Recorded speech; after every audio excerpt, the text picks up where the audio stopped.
A suicide bomber in Syria opened fire before detonating an explosive vest inside a Greek Orthodox church during a Sunday Mass. At least 22 dead and 63 wounded. NATO allies have reached a deal on setting a new defense spending target of 5% of GDP ahead of a key meeting this week in The Hague. The United States and Israel at the UN Security Council promptly defend their strikes on Iran's nuclear facilities as Tehran's allies condemn the US military action. The United States and Israel on Sunday at the United Nations Security Council strongly defended their military actions targeting Iran's nuclear sites, saying the regime in Tehran cannot be allowed to have a nuclear weapon. The UN emergency session followed US-led strikes on 3 key Iranian nuclear sites on Saturday, prompting reactions from several member states. The time finally came for the United States, in the defense of its ally and in the defense of our own citizens and interest, to act decisively. The Iranian regime cannot have a nuclear weapon. Make no mistake, the cost of inaction would have been catastrophic. A nuclear Iran would have been a death sentence just as much for you as it would have been for us. Russia, China and Pakistan, key allies of Iran, condemned the US strikes, and Iran's top diplomat vowed retaliation. The timing, nature and the scale of Iran's proportionate response will be decided by its armed forces.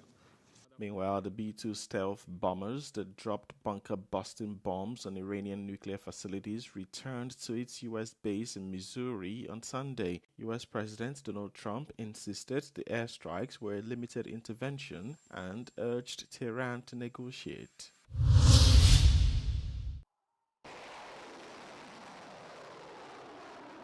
The Europeans are attempting to revive negotiations with Iran to stop the armed conflict with Israel. France, Germany and the UK, plus Kaja Kallas, the EU's chief diplomat, meet this Friday in Geneva with Iranian negotiators to find a last-minute settlement to defuse the threat of a potential total war in the Middle East. In 2015, the same 3 European countries, the EU, the United States, Russia and China, played a key role in brokering a deal with Iran to limit its nuclear program. In 2018, the first Trump administration withdrew from the accord, de facto ending the agreement. What went wrong? L'accord avait le mérite, malgré toutes ses imperfections, il avait le mérite d'exister, de servir de base, y compris pour renégocier par la suite quelque chose de plus contraignant éventuellement. Et en tout cas, les Européens, de toute façon, n'avaient pas la main sur le processus. In exchange for renouncing its nuclear weapons program, Iran was offered sanctions relief. The European Union was hoping to restart trade with Tehran. The Iranians temporarily froze highly enriched uranium production. Nevertheless, they continued developing their military conventional ballistic capabilities and financing Middle Eastern militias. This was enough for the Trump administration to consider the accord null and void. According to a former British top EU diplomat that witnessed the first EU's attempt of detente with Iran in the early 2000s, Tehran had a double agenda all along. And this was a kind of matter of national pride as far as the Iranians were concerned. So I don't think that they were, this is in retrospect, I don't think they were ever planning to negotiate it away. It was going to mark them out as one of the most important powers in the Middle East, and a power sort of internationally beyond the Middle East as well. The fact of the matter is that the talks in Geneva will only yield results if Israel is on board. Prime Minister Netanyahu has spent the last 33 years warning about an imminent Iranian nuclear weapon readiness and never trusted any nuclear deal or diplomatic effort with Tehran. A suicide bomber has attacked a packed Greek Orthodox church in Damascus, killing at least 22 people and wounding more than 60 during Sunday Mass. The attack took place at the Mar Elias Church in the Devela district on the outskirts of the capital. Witnesses say an attacker opened fire on the congregation of around 350 people and then detonated an explosive vest when confronted. Images from the scene showed church benches covered in blood and debris. كان في شي 350 واحد بالكنيسة عم يصلوا. قديش العالم يعني ما بعرف، أنا اللي شلتهم بإيدي فوق ال 20 واحد. هدول الله يرحمنا ويرحمهم. No group has claimed responsibility, but Syria's interior ministry says its initial investigation points towards the Islamic State group. Syria's information minister condemned the terrorist attack, calling it cowardly and vowing to combat criminal organizations. The bombing is the first of its kind in Syria in years and a challenge to the new government's efforts to stabilize the country and protect minorities. It highlights ongoing concerns about the threat from extremist sleeper cells in the war-torn nation. NATO allies have agreed to increase spending on defense to 5% of GDP by 2035, diplomatic sources said on Sunday. According to reports, ambassadors from all 32 member states of the alliance signed the new spending pledge ahead of their major summit in The Hague on Tuesday and Wednesday. During the NATO summit, allies are expected to commit to spending 3.5% of GDP on hard defense, like weapons and troops, and an additional 1.5% on defense-related investments like cybersecurity and military mobility. US President Donald Trump has long demanded that NATO states spend 5% of their GDP on defense, but said last week Washington should not be included in it. Meanwhile, hundreds of people in The Hague protested on Sunday against NATO and military spending.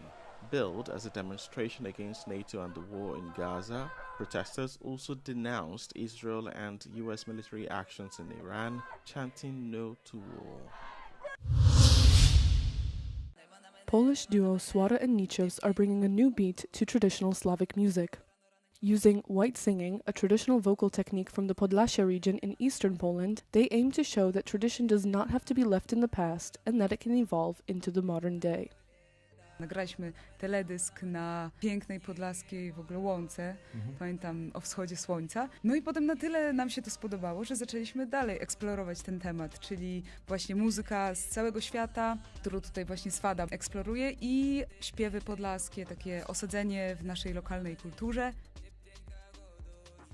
Jak jeszcze byłam taką bardzo małą dziewczynką, to już wtedy uczyłam się śpiewu białego, śpiewu ludowego. Z Niką poznałyśmy się również w ludowym zespole, więc ten rodzaj śpiewu nie jest mi obcy, zawsze bardzo go lubiłam. Jest to piękne niesienie tradycji i kultury.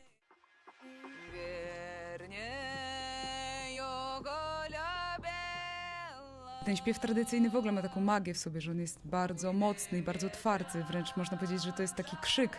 On jest bardzo melodyczny i taki plastyczny, że można dużo w nim opowiedzieć. Z drugiej strony czuję, że mogę się zdystansować, jakby śpiewając nie w języku, który jest mój pierwszy, tylko właśnie taki, który jednak nauczyłam się po prostu z biegiem lat. No na wiosce to właśnie wszyscy u nas, wydaje mi się, mówią w takim języku. W domu, w mieście, w Bielsku to już tak może nie za bardzo, ale na wiosce no to wszystkie babki, a gdzie to, a gdzie ona, a skul, a czyja ty? Dokładnie, jakby tak. Używało się tego i nadal się używa jeszcze. Jak się okazuje, do basu lubią tańczyć i osoby już takie posunięte w latach, ale też takie, że i swoje dzieci przyprowadzą i te dzieci też hasają. Swara and Nichos reach for the musical roots of the past and give them a contemporary form. They reflect the very borderlands they come from, geographical, cultural, and generational. The exhibition Romantic Life, Chopin, Schaeffer, Delacroix, Saint seeks to recreate the atmosphere of Romanticism in the first half of the 19th century. It was at this time that the close-knit circle of artists lived close to one another in Paris's New Athens district. Entering the exhibition, visitors are supposed to feel the famous French-Polish pianist playing behind the wall.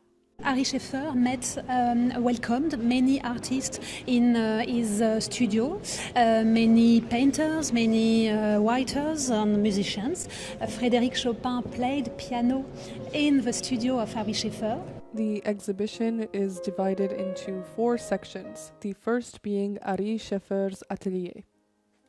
Chcieliśmy pokazać, że są pewne tematy w sztuce romantyzmu, w muzyce, w literaturze, w sztukach plastycznych, które są wspólne dla wszystkich.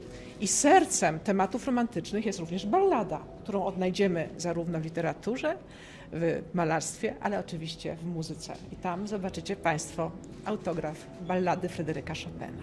The second part of the exhibition focuses on romantic themes. Dwie wielkie postacie, dwie osobowości, wspólne życie w Paryżu i w Nantes, ale byli oni przecież otoczeni przez innych. Do grona ich bardzo bliskich przyjaciół należał Eugeniusz Delacroix. Next, the social circle, or Georges Sand, Frédéric Chopin and Friends. Zostały stworzone po to, aby pamiętać o swoich przyjaciołach, o swoich bliskich, o to, żeby śmierć przemijające życie nam ich nie odebrało. The next part focuses on memories. Pokazują taki świat estetyczny, świat sztuki, który podobał się ludziom, który był dostępny, którą chcieli zbierać. Tak niezwykłe nagromadzenie wręcz symbolicznych obiektów i złożenie ich w różnego rodzaju narracje, to jest naprawdę wielkie przedsięwzięcie i wielka przygoda. The exhibition can be seen in Warsaw until October 31st.